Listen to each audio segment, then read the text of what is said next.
Imaginez un monde où, sur les rivages, se dressent des statues hautes comme un immeuble de 10 étages, et où, dans les déserts, s'élèvent des jardins qui semblent flotter dans les airs. Il y a 2000 ans, les voyageurs dressaient des listes des constructions les plus incroyables, qu'ils appelaient les merveilles du monde. C'étaient les symboles d'une richesse, d'une foi et d'un talent sans limite, ceux des grands maîtres de l'Antiquité. Nous avons l'habitude de voir leurs représentations dans les livres et les films, mais la réalité, c'est que presque toutes ont disparu. Sur les 7 sites légendaires, seules les pyramides d'Égypte ont survécu jusqu'à nos jours.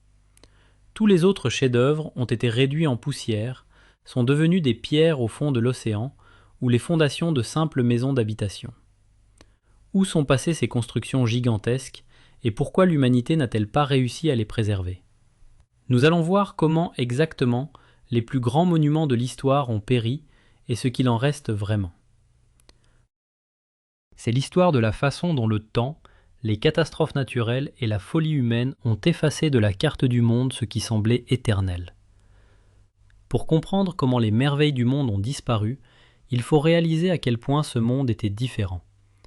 Dans l'Antiquité, il n'y avait ni béton, ni acier, ni électricité. Chaque construction de ce type était donc un véritable exploit d'ingénierie. Les gens passaient des décennies à extraire du marbre rare, à acheminer des tonnes d'or et à hisser des blocs très lourds à des hauteurs vertigineuses. Mais dès que les grands empires commençaient à s'affaiblir, leurs principaux symboles se retrouvaient menacés. Les causes de leur destruction étaient toujours différentes, et parfois même mystérieuses. L'histoire de cette merveille du monde a commencé par une grande guerre et une victoire incroyable qui fut perçue à l'époque comme une intervention divine. En 305 avant notre ère, la puissante flotte du général Démétrios Poliorcète s'approcha des côtes de l'île de Rhodes, utilisant les technologies de siège les plus avancées de l'époque. La plus grande de ces machines s'appelait l'hélépole, ce qui se traduit par « preneur de ville ».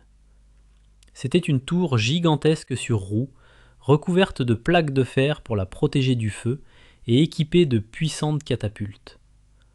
Les habitants de Rhodes ont héroïquement tenu la défense pendant une année entière, en utilisant toutes leurs ressources. Finalement, Démétrios battit en retraite, abandonnant tout son équipement sur le rivage.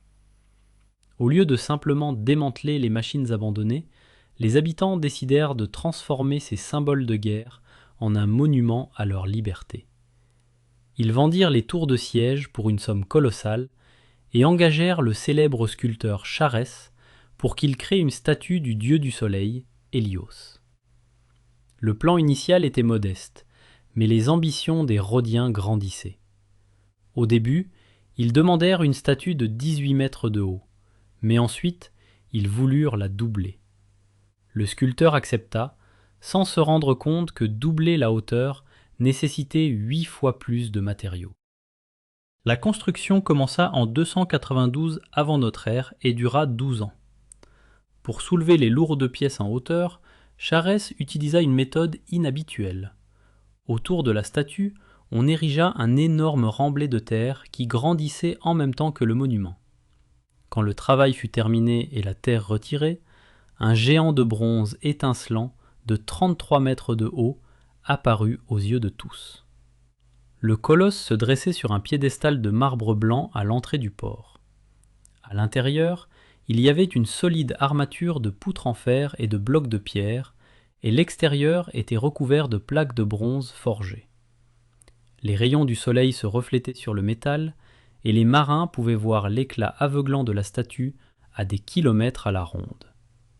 Cependant, la vie du géant fut étonnamment courte. En 226 avant notre ère, un puissant tremblement de terre frappa l'île. Les secousses furent si fortes que les fixations en fer à l'intérieur des jambes de la statue ne résistèrent pas. Le dieu de bronze se brisa au niveau des genoux et s'effondra au sol, écrasant plusieurs bâtiments dans sa chute. C'est de là que vient l'expression « un colosse aux pieds d'argile », qui décrit une puissance apparente cachant une grande fragilité. Pendant près de 800 ans, le géant abattu resta couché sur le rivage, devenant une attraction locale. l'érudit romain Pline l'Ancien écrivit que peu de gens pouvaient entourer le pouce de la statue de leurs 2 bras. Le coup de grâce arriva en 653 de notre ère. L'île fut conquise par les troupes arabes sous le commandement du général Mouawiya. Les nouveaux dirigeants ne virent dans les débris qu'une ressource précieuse. Sur leur ordre, les restes de la carcasse de bronze furent découpés en morceaux. Il fallut une caravane de 900 chameaux pour transporter le métal. Le bronze fut vendu à des marchands qui très probablement fondirent ce chef-d'œuvre pour en faire des pièces de monnaie ou des armes. Aujourd'hui, à l'endroit où le colosse se serait dressé, il n'y a que 2 colonnes surmontées de statues de cerf. De la plus grande statue de son temps, il ne reste pas un seul fragment qui puisse être étudié. Le géant s'est simplement dissous dans l'histoire, ne laissant derrière lui que le souvenir de l'orgueil humain et de la fragilité des grandes créations. Si le colosse de Rhodes était un symbole de triomphe, le phare d'Alexandrie sur l'île de Pharos fut le summum du génie civil, servant l'humanité pendant 1 millénaire et demi. Sa construction commença vers 285 avant notre ère, sur ordre de Ptolémée Ier, l'un des plus proches généraux d'Alexandre le Grand. Le projet était dirigé par l'architecte Sostratée de Cnide. Une histoire raconte qu'on interdit à Sostratée d'inscrire son nom sur l'édifice, car toute la gloire devait revenir exclusivement au roi. L'architecte aurait alors gravé dans la pierre une inscription dédiant son œuvre au dieu pour le salut des marins, l'aurait recouverte d'une épaisse couche de plâtre, puis aurait écrit le nom du souverain par-dessus. Des décennies plus tard, le plâtre s'effrita sous l'effet du vent marin, et le monde découvrit enfin le nom du véritable créateur de la grande tour. Le phare était une tour, à 3 niveaux de plus de 120 mètres de haut, ce qui en faisait à l'époque l'un des plus hauts édifices de la planète. Le niveau inférieur était carré et servait de logement aux nombreux ouvriers et soldats de la garnison. Le niveau intermédiaire était octogonal et richement décoré de statues de bronze. Le niveau supérieur était cylindrique et c'est là qu'on allumait chaque nuit un feu gigantesque.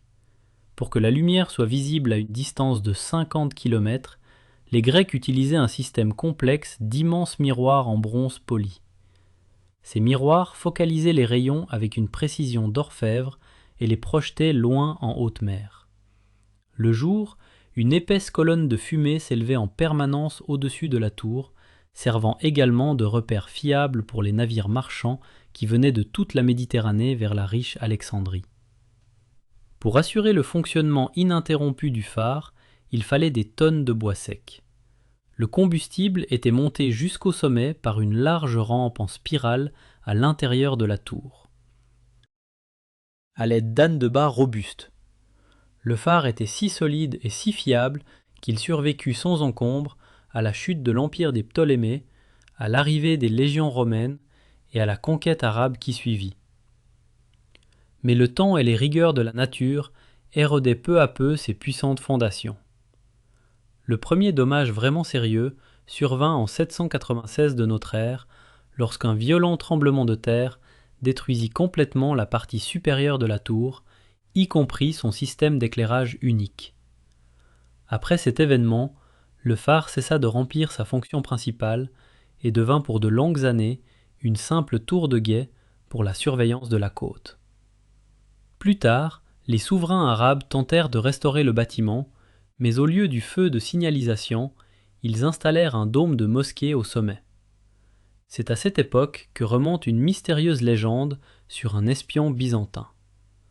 On racontait que l'empereur de Byzance avait envoyé auprès du calife un homme rusé qui gagna sa confiance et le persuada d'inestimables trésors d'Alexandre le Grand étaient cachés sous les fondations mêmes du phare. Le calife se laissa convaincre et ordonna la démolition immédiate de l'édifice. Les ouvriers eurent le temps de retirer les célèbres miroirs et de détruire une partie des niveaux supérieurs avant que la supercherie ne soit découverte. Bien qu'il ne s'agisse peut-être que d'un mythe historique, le phare a bel et bien commencé à se dégrader rapidement à cause d'interventions maladroites dans sa structure interne. Le coup de grâce fut porté par les éléments au XIVe siècle. En 1303 et 1323, 2 tremblements de terre extrêmement violents transformèrent définitivement les restes du phare en un tas informe d'énormes blocs de pierre. Quand le célèbre voyageur Ibn Battuta arriva à Alexandrie en 1349, il nota avec tristesse que la tour était dans un état si déplorable qu'il était physiquement impossible d'y entrer. D'immenses blocs de marbre blanc et de granit gisaient sur le rivage et dans l'eau, s'enfonçant peu à peu dans la vase du fond. En 1477, le sultan Qaïtbay décida d'utiliser cet emplacement stratégique pour défendre la ville contre ses ennemis. Il ordonna la construction, sur les fondations restantes du phare, d'une puissante forteresse qui s'y trouve encore aujourd'hui. Pour économiser au maximum le temps et les matériaux de construction, les ouvriers utilisèrent les pierres taillées de la merveille détruite. Le phare d'Alexandrie s'est donc littéralement dissous dans les murs épais du fort médiéval. À la fin du XXe siècle, en 1994, des archéologues plongeurs français ont découvert au fond de la baie d'Alexandrie des centaines de fragments de statues antiques et d'énormes blocs de pierre pesant jusqu'à 70 tonnes. C'étaient les vestiges authentiques du phare, qui avaient soit été jetés à l'eau lors de la construction de la forteresse, soit y étaient tombés d'eux-mêmes lors des séismes destructeurs. Si le phare ou le colosse de Rhodes étaient des objets tangibles dont les archéologues ont retrouvé des vestiges, les jardins suspendus de Sémiramis restent l'élément le plus mystérieux de la liste des merveilles du monde. Aujourd'hui encore, les scientifiques débattent avec acharnement pour savoir s'ils ont réellement existé ou s'ils n'étaient que le fruit de l'imagination des auteurs antiques. Selon la légende la plus populaire, les jardins auraient été construits au VIe siècle avant notre ère par le roi babylonien Nabuchodonosor II. Il aurait ordonné la création de cette merveille pour sa femme, Amytis, qui était originaire de Médie, une région montagneuse et verdoyante. Dans la Babylone poussiéreuse et chaude, la reine regrettait la fraîcheur des forêts et le parfum des fleurs. Son mari décida donc de lui offrir un paysage de montagne entier au milieu d'une plaine. Techniquement, c'était une construction incroyablement complexe pour l'époque. Les jardins formaient une pyramide à 4 niveaux, reliés par de larges escaliers en pierre blanche et rose. La base de chaque niveau était constituée de dalles de pierre, massives, recouvertes d'une couche de roseaux, scellées avec de l'asphalte et surmontées d'une double couche de briques. Par-dessus, on posait des feuilles de plomb pour que l'eau d'irrigation ne s'infiltre pas aux étages inférieurs et n'endommage pas les supports. C'est seulement après cela qu'on ajoutait une couche de terre fertile, si épaisse que d'immenses arbres pouvaient y prendre racine. De loin, on avait l'impression que les frondaisons luxuriantes flottaient dans les airs, ce qui a valu au jardin leur nom. L'une des plus grandes énigmes était le système d'irrigation. Babylone se trouvait dans une région au climat très sec, et les plantes avaient besoin de tonnes d'eau chaque jour. Les ingénieurs de l'Antiquité conçurent un mécanisme unique. À l'intérieur de l'une des colonnes se trouvaient des tuyaux par lesquels l'eau de l'Euphrate était continuellement acheminée jusqu'au niveau le plus élevé. Pour ce faire, on utilisait d'énormes roues à godets en cuir actionnées par des esclaves. L'eau s'écoulait ensuite vers le bas par des ruisseaux et des cascades artificielles, créant une fraîcheur et une humidité agréables à l'intérieur de la structure.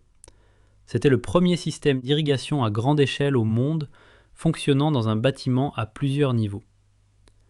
Il est intéressant de noter que le nom des jardins est lié à la reine assyrienne Sémiramis, qui a vécu 2 siècles avant Nabuchodonosor. Les historiens grecs ont probablement confondu les noms ou fusionné différentes légendes en une seule. La véritable apogée des jardins dura environ 200 ans. Lorsqu'en 331 avant notre ère, Alexandre le Grand conquit Babylone, il fut si émerveillé par la beauté du lieu qu'il fit de la ville sa capitale. On dit que c'est à l'ombre des jardins suspendus que le grand conquérant passa ses derniers jours, profitant du calme et du parfum des plantes rares rapportées de pays lointains. La destruction des jardins commença juste après la mort d'Alexandre. La ville tomba peu à peu en déclin, et avec elle, le système hydraulique complexe se détériora. Sans un apport constant d'eau de l'Euphrate, les arbres séchèrent rapidement sous le soleil brûlant. Les racines, qui retenaient autrefois la terre, moururent, et le sol commença à s'effriter. Les fortes inondations, fréquentes dans la région, sapaient les fondations en briques crues. Contrairement aux pyramides égyptiennes, construites en pierre dure, les édifices babyloniens étaient faits d'argile, qui sans entretien se transforment rapidement en collines informes. Au 1er siècle de notre ère, il ne restait des grands jardins que des ruines. Lorsque l'historien romain Strabon décrivit le site, il ne mentionna que des fragments de voûtes et des terrasses vides. Plus tard, les sables du désert engloutirent complètement les vestiges de la structure. Au XXe siècle, l'archéologue Robert Koldewey, en fouillant à Babylone, découvrit des fondations inhabituelles, avec un puits profond et un système complexe de canons. Il était convaincu d'avoir trouvé les fameux jardins. Cependant, les chercheurs modernes avancent une autre théorie. Ils suggèrent que les jardins ne se trouvaient pas à Babylone, mais dans la ville de Ninive, et qu'ils furent construits par le roi assyrien Sennachérib.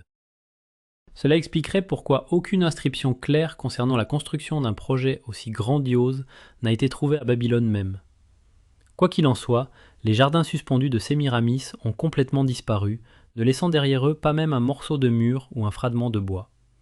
Aujourd'hui, à leur emplacement présumé, on ne trouve que des tranchées poussiéreuses creusées au milieu des sables irakiens. Cette merveille du monde fut le premier exemple de la tentative de l'homme de maîtriser la nature en créant un paradis artificiel. Mais la nature a repris ses droits dès que les mécanismes se sont arrêtés et que les hommes ont quitté la grande cité. Les jardins se sont littéralement fondus dans le paysage, ne nous laissant qu'une belle légende sur l'amour d'un roi pour sa femme. Le temple d'Artémis à Éphèse n'était pas seulement un lieu de culte, mais une véritable ville dans la ville, considérée comme le plus magnifique édifice du monde grec. Son histoire est pleine de rebondissements dramatiques, car cette merveille du monde a été détruite et reconstruite plusieurs fois. La version la plus grandiose du temple a commencé à être construite vers 550 avant notre ère. Les fonds pour sa construction furent fournis par le légendaire roi de Lydie, Crésus, dont le nom est encore aujourd'hui synonyme de richesse incommensurable. Les architectes Chersiphron et son fils Métagénès firent face à un sérieux problème. La région était sujette à de fréquents tremblements de terre qui transformaient instantanément les constructions en pierre en ruines. Pour déjouer les éléments, ils choisirent un emplacement inhabituel pour les fondations, une plaine marécageuse près d'une rivière. Les constructeurs pensèrent que le sol meuble agirait comme un amortisseur naturel et absorberait les secousses sismiques. Pour créer un support fiable, ils creusèrent une immense fosse qu'ils remplirent d'un mélange de charbon de bois et de laine de mouton. Sur ce coussin original, ils posèrent de massifs blocs de marbre. Le bâtiment qui en résulta fut colossal. Alors que les autres merveilles du monde étaient dédiées à des dieux ou servaient des fins pratiques, cette construction est devenue un monument à l'amour-propre et au chagrin sans limite. En 353 avant Jésus-Christ, dans la ville d'Halicarnasse, le souverain Mosol est mort. De son vivant, il avait déjà commencé à concevoir son propre tombeau, souhaitant qu'il éclipse par sa beauté tous les temples existants. Après sa mort, la construction fut poursuivie par sa veuve, la reine Artémise, qui, selon la légende, voua une fidélité exceptionnelle à la mémoire de son mari, consacrant sa vie à l'édification de son monument. Pour ériger le tombeau, on fit appel aux meilleurs artisans grecs de l'époque. Le mausolée s'est avéré unique car il combinait 3 styles architecturaux différents. C'était une structure rectangulaire massive de 45 mètres de haut. La base était un immense piédestal de marbre sur lequel se dressait un temple avec 36 colonnes. L'ensemble était couronné par une pyramide à degrés au sommet de laquelle trônait un char de marbre, tiré par 4 chevaux. Dans ce char se trouvaient les statues de Mosol lui-même et d'Artémise. Le bâtiment impressionnait ses contemporains par sa blancheur et l'abondance de ses sculptures en pierre représentant des humains et des lions. Il était si inhabituel que le nom du roi est entré pour toujours dans l'histoire de la langue, et toutes les grandes tombes ont commencé à être appelées mausolées. Contrairement à de nombreuses autres merveilles du monde, cette construction s'est avérée durable. Elle a résisté pendant près de 1900 ans, survivant à la chute de l'Empire et aux campagnes d'Alexandre le Grand. c'est la nature elle-même qui a mis fin à sa grandeur au Xe siècle, lorsqu'une série de puissants tremblements de terre a frappé la région. Les secousses souterraines ont détruit les colonnes et le lourd toit pyramidal. Le grand monument s'est transformé en un tas de décombres qui est resté intact pendant environ 200 ans. L'acte final de destruction eut lieu en 1404 avec l'arrivée des chevaliers de Saint-Jean. Ils avaient besoin de fortifier leur citadelle pour se défendre contre les troupes turques, et ils virent dans les ruines du mausolée un matériau de construction gratuit.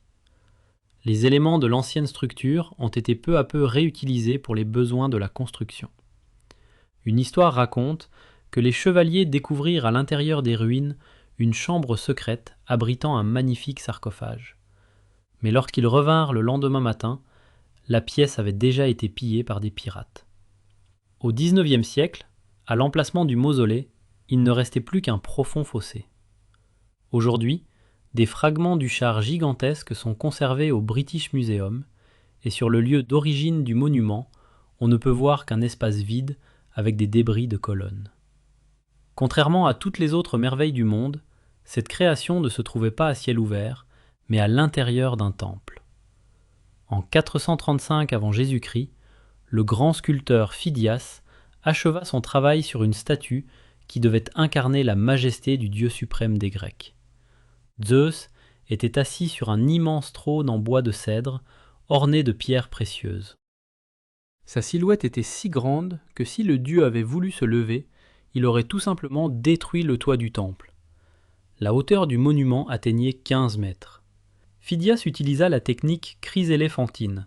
Cela signifiait que la structure était en bois, mais les parties visibles du corps du dieu étaient recouvertes de plaques d'ivoire, et ses vêtements ainsi que ses sandales d'or pur.